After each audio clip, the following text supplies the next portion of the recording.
हम linear differential equation with constant coefficient start कर रहे हैं। तो देखिए एक एग्जांपल हमने लिया d2y oblique dx² minus 7dy oblique dx minus 44y equal to 0। तो मैंने पहले ही ऑलरेडी डिस्कस किया है कि ये देख पा रहे हैं आप डिफरेंशियल इक्वेशन लीनियर है। लीनियर इसलिए देखिए सिंपल इसकी डिग्री क्या है 1 है और जो भी लीनियर की कंडीशन होती है 4 कंडीशन मैंने डिस्कस की थी वो ये फॉलो कर रही है। तो इसको सॉल्व करने के लिए पहले हम इसकी इस फॉर्म में लिख देते हैं d² minus 7d minus 44y equal to 0। ठीक है, फिर इसकी ऑक्सिलरी इक्वेशन बनाएंगे। ऑक्सिलरी इक्वेशन इसकी हो जाएगी m² minus 7m minus 44 equal to 0। Now we need to find value of m। तो देखिए फैक्टराइज करना है, 44 माइनस कर दिया तो 44 कैसे डिफरेंस जिनका प्रोडक्ट जिनका डिफरेंस 7 आ जाए तो we can write it as 11 4 जा 44 11 माइनस 4 7। अब देखिए आ गया m² minus 11 plus 4m minus 44 और देखिए इन दोनों में आप कॉमन ले सकते हैं, m कॉमन आ जाएगा m माइनस 11 और इन दोनों में आप 4 कॉमन ले लिया तो ये आ गया m minus 11 m plus 4 equal to 0। तो m की देखिए दो वैल्यू, एक m माइनस 11 इक्वल टू 0, एक m आ गया 11 और दूसरा m प्लस 4 इक्वल टू 0। तो m इक्वल टू आ गया माइनस 4। तो m की दो वैल्यू है देखिए 11 और माइनस 4। तो इसका मतलब रियल एंड डिस्टिंक्ट रूट इसके आ गए। तो रियल एंड डिस्टिंक्ट रूट के लिए हम सिंपल इसको y इक्वल टू लिख सकते हैं c1 e raise to power minus 4x plus c2 e raise to power 11x। ये इसका सॉल्यूशन हो गया। तो देखिए ये सॉल्यूशन क्या है कि कुछ क्वेश्चन क्या होते हैं अभी आप आगे सॉल्व करेंगे। राइट हैंड साइड में कोई फंक्शन दिया होगा जैसे dy by d2y by dx² है, तो यहाँ पे राइट लेफ्ट हैंड साइड में देख पा रहे हैं आप, राइट हैंड साइड में कोई फंक्शन होगा, एक्सपोनेंशियल फंक्शन हो या कोई भी लॉग फंक्शन हो या एल्जेब्रिक हो। तो फिर उस टाइप को सॉल्व करने के लिए हमें पहले CF फाइंड करना पड़ता है और PI। उसमें सॉल्यूशन क्या होता है CF plus PI। y equal to क्या होगा CF प्लस PI। CF होता है कॉम्प्लीमेंट्री फंक्शन एंड PI होता है पर्टिकुलर इंटीग्रल। ओके, लेकिन जब राइट हैंड साइड में जीरो दिया है, कोई फंक्शन नहीं दिया है, तो उसको सिंपल सॉल्व करने के लिए हमने क्या करना है, इसको ऑक्सिलरी इक्वेशन बनाना है और जो रूट्स आएंगे रूट्स के अकॉर्डिंग जो भी सॉल्यूशन होगा वो हमने लिख देना है। तो जब रियल एंड डिस्टिंक्ट रूट आते हैं तो हम इस टाइप से इसको सॉल्यूशन को लिख देते हैं c1 e raise to power minus 4x c2 e raise to power 11x। अब मैं नेक्स्ट क्वेश्चन देता हूं।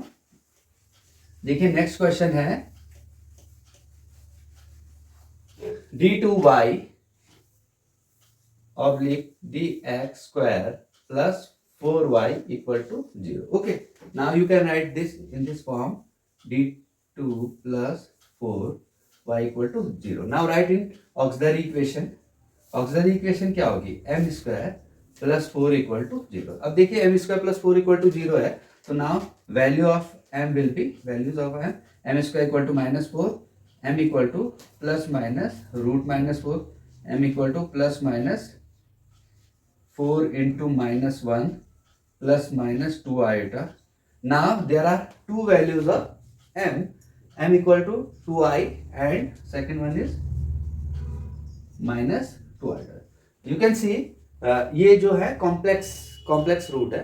तो कॉम्प्लेक्स रूट को लिखने का क्या फॉर्म है, जैसे हमारे पास इसका रियल पार्ट क्या है, इसको ऐसे भी लिख सकते हैं ना 0 plus 2i and 0 minus 2i। तो इसको लिखने का सिंपल सॉल्यूशन क्या होगा y equal to e raise to power 0x c1 cos 2x plus c2 sin 2x। तो ये सिंपल इसका लिखने का तरीका है। तो इसका सॉल्यूशन क्या आ गया c1 cos 2x plus c2 sin 2x। एक और मैं एग्जांपल देता हूँ, अगर इसकी जगह ऐसा होता लिखा हुआ, ये मैं केवल मान लीजिए अगर हमारे पास इस टाइप का आता है 1 plus 2i and 1 minus 2i, तो आप सॉल्यूशन क्या लिखते हैं इस केस में e raise to power x c1 cos 2x plus c2 sin 2x। Okay, यहाँ e की पावर में जो रियल पार्ट है उसको हम लिख देते हैं। तो ये बहुत सिंपल क्वेश्चन हमने बहुत सिंपल तरीके से सॉल्व किया।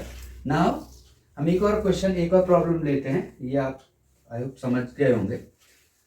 एक प्रॉब्लम हम लेते हैं जैसे d2y oblique dx² plus 3dy oblique dx plus 2y। Okay, we can write it as d2 plus 3d plus 2y equal to 0. Okay, now auxiliary equation will be m square plus 3m plus 2 equal to 0.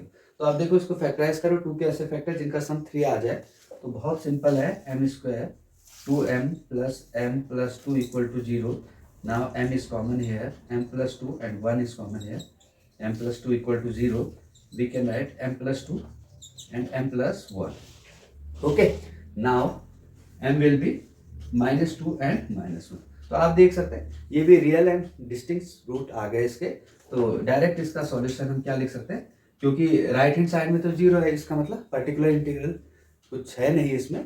Okay, तो जो इसका CF होगा वही इसका solution होगा y, तो direct ही हम लिख देते हैं y equal to C1 e raise to power -2x plus C2 e raise to power -x. Okay, ये सिंपल हमने एग्जांपल किए, बहुत सिंपल. अगर कभी आपके रूट्स इस टाइप के आ जाए, मान लीजिए कोई रूट आपका रिपीट हो रहा है, जैसे 1 3 टाइम्स आ गया, तो उस केस में y इक्वल टू क्या होगा, C1 plus C2x plus C3x square. Okay, e raise to power x. तो इस टाइप से हम इसको सॉल्व कर सकते हैं, सिंपल लिख सकते हैं. अगर x की दो वैल्यू आ जाती है जैसे 1 1, तो हम इसको लिखेंगे y equal to C1 plus C2x e raise to power x. Okay, अगर हमारे पास दो वैल्यूज 1 1 आ गई और दो वैल्यूज -1 आ गई, तो इसका सॉल्यूशन हम कैसे लिखेंगे, y equal to C1 plus C2x e raise to power x plus C3 plus C4x e raise to power -x. तो ऐसे हम इनको लिख सकते हैं. मैंने एक बार मैं आपको फिर बता देता हूँ कि किस कंडीशन में हम इसको कैसे लिखेंगे, तो इसके बाद मुझे नहीं लगता कि आपको कुछ डाउट रहने वाला है. अभी हमने जो क्वेश्चन कराया उसमें रियल एंड डिस्टिंक्ट में तो डायरेक्ट बताया. अगर मैंने बोला कि कॉम्प्लेक्स रूट आ रहे हो, जैसे a plus iota b and a minus iota b आए, तो इसको हम y कैसे लिख देंगे, e raise to power ax C1 cos bx plus C2 sin bx. Okay,